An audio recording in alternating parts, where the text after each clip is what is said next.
(300초) 안에 시장 이슈 살펴보는 박민영의 300입니다. 300초 카운트다운 시작합니다. 오늘의 주제부터 확인을 좀 해볼까요? 최근에 바이오 종목 혹은 기술주 혹은 이 게임주 얘기를 너무 많이 전해드렸죠. 오늘은 조금 살짝 벗어나서 라면 이야기 좀 해보고자 합니다. 아침부터 배고파지는 사진이네요. 중국의 라면 시장이 최근 급변화의 움직임이 나타나고 있는데요. 그 가운데 한국라면의 입지가 어떻게 변화되고 있는지 하나씩 좀 따져보도록 할게요. 일단 중국의 라면 시장은 2013년도부터 해서 시장 규모가 급감하는 모양새가 나타났습니다. 이제 지난해는 400억 봉 이하로 판매량이 급속도로 줄었는데요. 이는 2013년도 최고치를 기록했던 것 대비 급락한 수준이다라며 시장에서는 우려의 목소리를 나타내고 있습니다.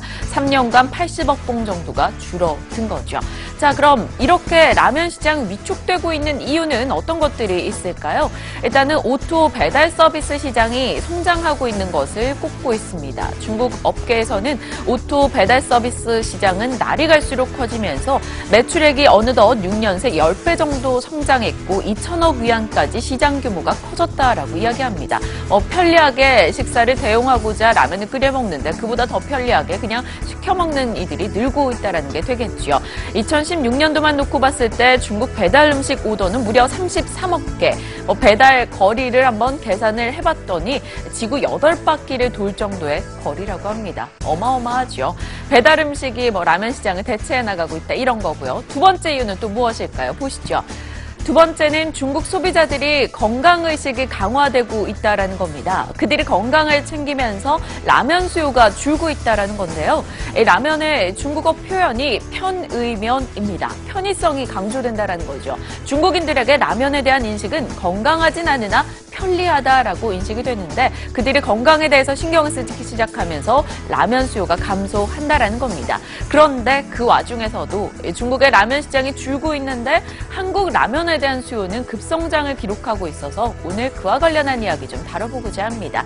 2015년도부터였습니다. 중국 온라인 라면 시장에서 한국의 라면이 탑5로 진입하기 시작했고요. 2015년, 16년, 17년에는 삼양의 불닭볶음면이 큰 인기를 끌고 있었죠. 어느덧 1위까지 치고 나간 게 2016년도였습니다. 농심의 김치라면 등도 이름을 올렸고요. 화면이 잘 보이실지는 모르겠는데요. 이 2위인 중국의 퉁이라면보다 가격이 2배 이상 비쌉니다. 그렇다면 여기서 우리가 인지를 할 수 있는 게 중국에서는 저가 전략이 지금 통하지 않는다라는 게 되겠죠. 한국산 제품에 대한 프리미엄 인식이 붙기 시작했다라는 겁니다. 중국에서 라면 수입 시장 규모를 놓고 봤을 때 지난해 우리는 처음 대만을 제치고 1위권으로 뛰어 올랐습니다. 그리고 올해만 해도 138%의 또다시 성장세를 기록하면서 압도적인 입지를 다져나가고 있는데요. 중국에서 수입 시장 내 비중이 40%에서 어느덧 56.7%까지 올라서고 있습니다. 대만에 유명했던 한 업체가 이 식품 안전에 대한 문제가 제기됐고 그게 중국에서 SNS상으로 퍼져나가면서 한국 제품에 대한 프리미엄 인식이 더욱더 강화된 거죠. 이렇게 한국 라면의 인기 비결은 무엇이 있을까요? 독보적인 매운맛, 불닭볶음면에 대한 중국인들의 인기, 단단하게 입지를 다졌다라는 평가가 나오고 있고요. 두 번째는 프리미엄화, 그리고 세 번째는 앞서 살짝 다뤄봤다시피 위생적인 인식이 굉장히 강하다라는 겁니다. 이러한 인기 속에서 우리는 중국에서 라면 시장, 한국 라면이 선전하고 있다는 이야기를 들어나가고 있습니다. 자, 보면 2017년도 지난달이었죠. 발표된 이 통계치를 보면요. 국산 라면 수출이 사상 처음으로 4천억 원을 넘어설 것으로 전망을 하고 있습니다. 수출 효자 상품으로 또 라면도 들어가고 있다는 것으로 풀이가 되는데요. 중국에서 인기도 인기지만 최근 베트남, 태국, 말레이시아에서도 한류 열풍을 타고 수출이 급증세를 보이고 있다는 점도 한몫을 하고 있다는 게 되겠죠. 자, 그렇다면 이 가운데서 우리가 조금 눈여겨볼 만한 종목은 뭐가 될까요? 올해 참 많이도 이야기 들으셨을 것 같아요. 삼양식품입니다.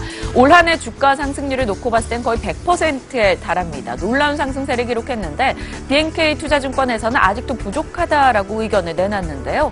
매운맛 입지가 견조하고 수출 국가가 현재는 40여 개국을 넘어서고 있다라고 합니다. 수출국이 다변화되고 있다라는 점. 그렇다면 사람들이 과거 꼬꼬면도 열풍이 있었는데 걔네는 금방 판매가 줄었잖아 라고 이의제기를 할 수가 있겠죠.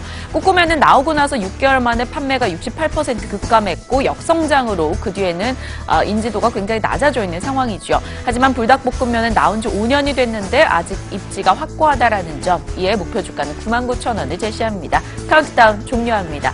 오늘 라면 쪽 이야기 다뤄봤습니다. 올해 많이 올랐습니다만 삼양식품에 대해서 꾸준하게 이슈 점검해 보시는 것도 좋을 것 같네요. 지금까지 박민영의 300이었습니다.